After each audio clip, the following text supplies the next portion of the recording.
What's going on, guys? JPS back for another video, and today we're going to be reacting to hostile fans Euroleague versus NBA. And this is at a very timely moment as we're currently deep into the NBA playoffs, which I've been keeping track of if any of you also watch the NBA. But this reaction directly follows one of my recent reactions where I checked out basketball fans and atmosphere comparing the United States and Europe. In that video, we saw two completely different vibes. United States, where fans are just sitting there stagnant. Maybe they'll join in on some lame chant or the same song that has been repeated over and over for 15 years, which I literally pointed out in one of the clips. Or we had some of the fans in Europe, which look like ultras. I mean, ultras are something I thought only existed in football. When I saw it coming over to basketball and, them waving the flags around, they had the light flares, they were chanting, going crazy in the stands. I thought I was watching the wrong sport. I've never seen such an insane atmosphere when it comes to basketball, and I'm sure we're only going to see more of that. So this is essentially following up that video. Make sure you check it out if you haven't already. But we're going to see what are some of these hostile fans. Are we going to have fights, aggression? Is it that serious? Also, guys, let me know. I looked it up. I believe the Euroleague final was quite recently, like only a few days ago. So let me know if I'm right or wrong on that, but I'm definitely missed out on that. I'm going to have to pay attention to the Euroleague in the future. But yeah, with that being said, guys, let's get into this. I'm excited to see what these fans are like, especially when it comes to basketball, a sport that is treasured and loved in the United States.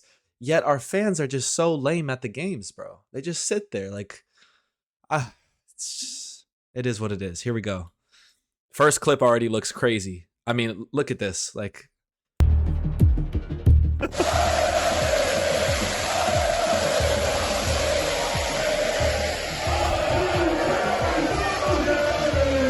this is a real hostile environment, and this is what NBA players think it is. Three here are these finals. Tatum the drive, the sidestep, missed it. Lively there with the help. European fans are notorious for creating nightmares to opposing teams. And I mean, how would you feel if you had to get a win on the road in this atmosphere?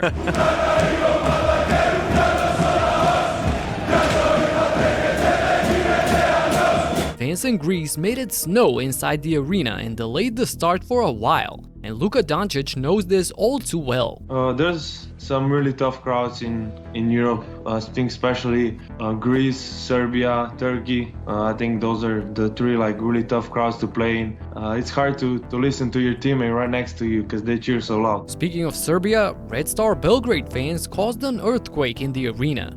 But look at the atmosphere. It is literally bouncing, and they're standing on that floor now. It's shaking. Yeah. The floor is shaking. Yeah, you can feel the floor shaking. You can feel the vibrations from the floor, from the noise, from the songs, from the dancing. It's just an amazing feeling. I mean, this is what European basketball is about. I'm sorry, you don't see this kind of thing anywhere else in the world, not in a basketball arena. Huge flags being waved, flares flashing as if it's a war going on. Massive drums pounding. Okay, I'm hearing Greece a lot. I think Greece might be like the craziest country, or up there at least.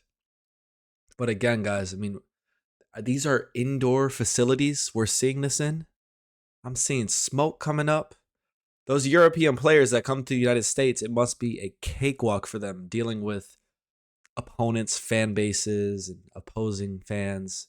It's too easy because you're coming from this type of stuff. Like, a war going on. Massive drums pounding and leading the entire crowd to sing and yell all as one. By the way, I'm making this video from experience. I've seen a bunch. This is in my country, Macedonia.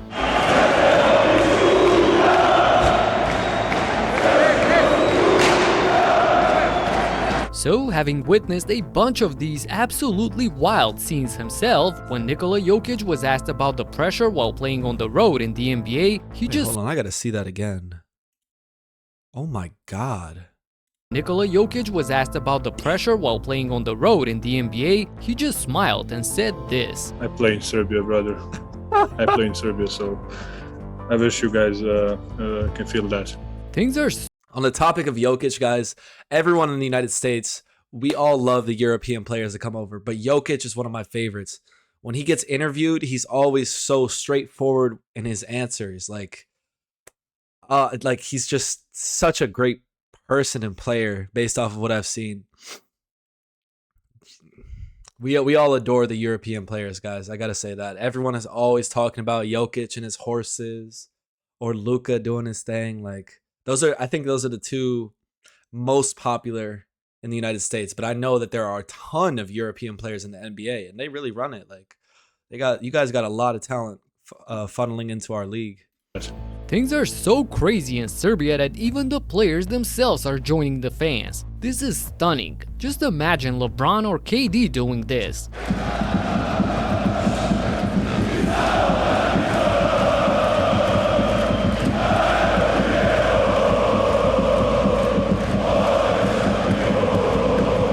Actually, Kevin Durant witnessed the madness firsthand when he attended the Euroleague Final Four tournament. Turn the tide of this one, but time remains on the clock, and the officials are going to have to get a hold of this one. But even though, in all probability, the game was over,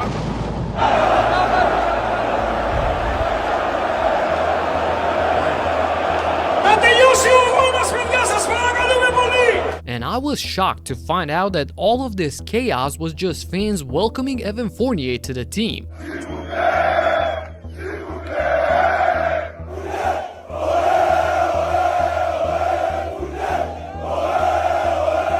They completely took over the airport, and this was the first thing that Fournier saw when he got off the plane. And this is a staggering moment for my hometown, where the fans packed the entire arena for a freaking practice. Not a game, not a game, we're talking about practice.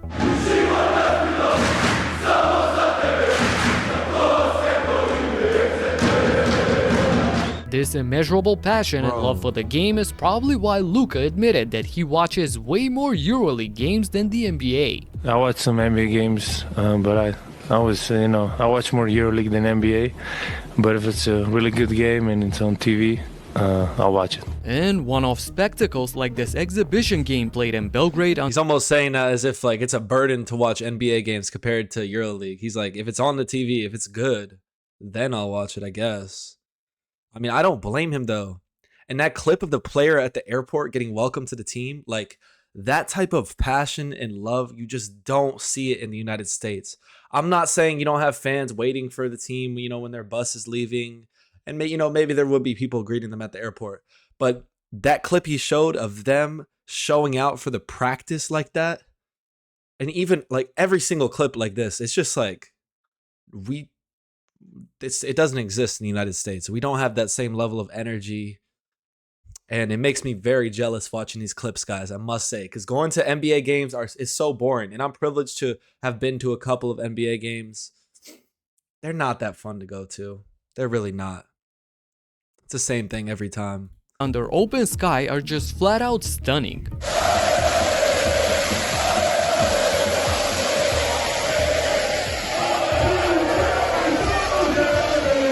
Just recently in Greece, there was a game being played at a historical venue, the stage of the first modern Olympics. So with more than 40,000 fans watching, this of course was a phenomenal sight. Speaking of that, one thing you always see in the stands for EuroLeague games are these amazing choreographies that fan groups come up with.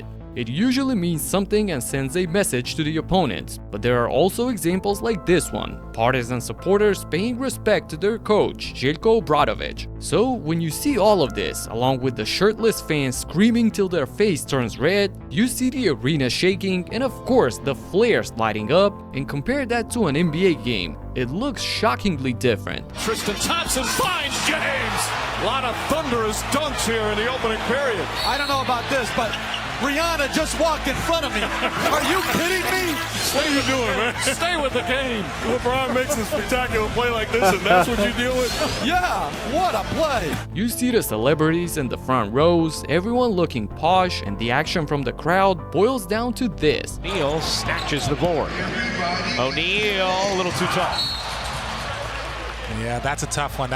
Thing is, the whole culture is different. In the US, people go to a basketball game as a way of entertainment and treat it the same way like going to the movies or a concert. They have their drink, the popcorn, or the hot dog. In Europe, it's do or die mentality, both for the teams as well as the fans. every single game. I mean, just look at some of the top coaches, the most well-respected minds in Euroleague basketball. Watch their intensity during games.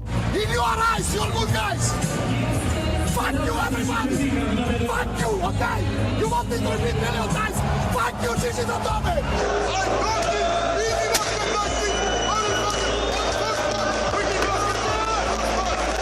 But they're a quality team. What the fuck is this, man? We end the march. Go 2 steps into the passing lane. 2 steps into the passing lane. What you said?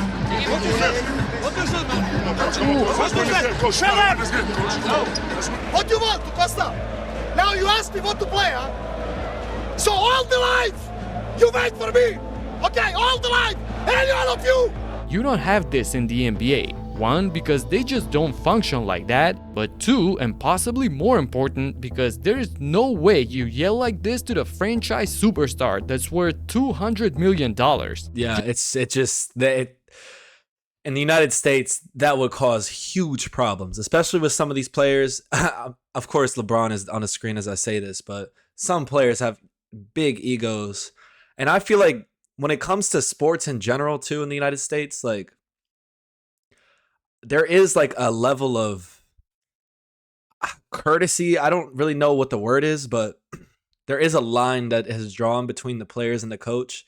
So like that would be considered like verbal harassment in the United States. And people would feel some type of way about a coach talking to players like that.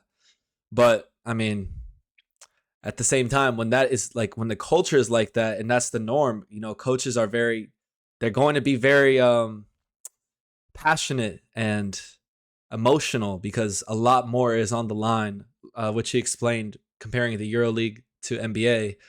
So when more is on the line, it's becomes more normal to act like this. So I can, you know, I don't think I don't know. It's just a different level of intensity. Like the fact that I'm even questioning if a coach should talk to his players like that just shows how big a cultural difference there is between these two leagues. Like it's a different world, guys. It really is. And a lot of the differences between these two worlds, EuroLeague and NBA, a lot of the differences, you know, we see the fans and the craziness there. That's the visible differences. But you have to think about all of the cultural differences. I feel like it's an entire iceberg that we can't even see. And it's hard to really touch on those things. $100 million. Just imagine a coach berating LeBron like this. He would be fired before the game is even over. Exactly. Heck, David Blatt, one of the best EuroLeague coaches at the time, got fired from the Cavs after a 30-11 record to start the season. By far the #1 team in the East, and just months after making the finals. In a league where entertainment is everything and superstars are the difference between a team being a contender or not, you definitely want the top dog being happy and the fans buying expensive tickets. In Europe, coaches are the authority and they preach team basketball, so basically they're the most important piece to the puzzle. This season, Partizan did the unthinkable and gave Obradovic a blank slate to craft his team. Not a single player from last season was left on the team, and the coach brought in an entirely new roster for this year. That's absolutely wild, but it's happened a few times. It's also worth pointing out that Obradovic is the winningest coach in EuroLeague history with 9 titles. So whatever reputation Greg Popovich holds in the NBA, Željko doubles that. So this trust is well deserved. If you've never watched the EuroLeague, this season is the perfect time to tune in, as there are going to be almost 100 former NBA players suiting up. I've actually started a brand new channel focused solely on the EuroLeague, so check is the perfect. Might have to check that out. Damn, they have a ton of NBA players who play in the EuroLeague as well. I wonder what that transfer is like, or why players decide to go from the NBA to their EuroLeague. But this coach, he seems pretty crazy to build your entire team from an empty slate. And what he was talking about with the power dynamic, you know, in the United States, sitting courtside, everyone wants to have their diamond chain, their watch visible, designer clothing on. It's all for the image and status and all that. But the coaches, yes, they don't have as much power in the NBA. Like a superstar, some people build their entire team around one player. Like that's not uncommon to do. And not just the NBA, the NFL as well, and other sports. Like it's really all about the flashiness, the money, and, you know, keeping all these different interests happy. It's not about just winning outright or playing as a team. The money is very much part of the equation. So interesting stuff. I think this requires now like a deep dive into the differences between EuroLeague and NBA. I've checked out now some fans. I wouldn't call those fans hostile either. I think that was just for the title. But now that I've checked out some fans, what the atmosphere is like, what the games can be like, I want to see what's the actual differences within the game. I've heard that EuroLeague is a lot more defensive than the NBA. NBA shoot a lot of threes. I know there's different rules and things like that. So I want to, learn more about the culture. This video has certainly intrigued me and piqued my interest to check out more about the EuroLeague. So if you guys have any suggestions, feel free to throw them in the comments. With that being said, guys, I'm going to head out. Thank you all so much for watching. I really appreciate all the support. Hit that like button, hit subscribe if you enjoyed, and I'll see you guys in the next one. Peace.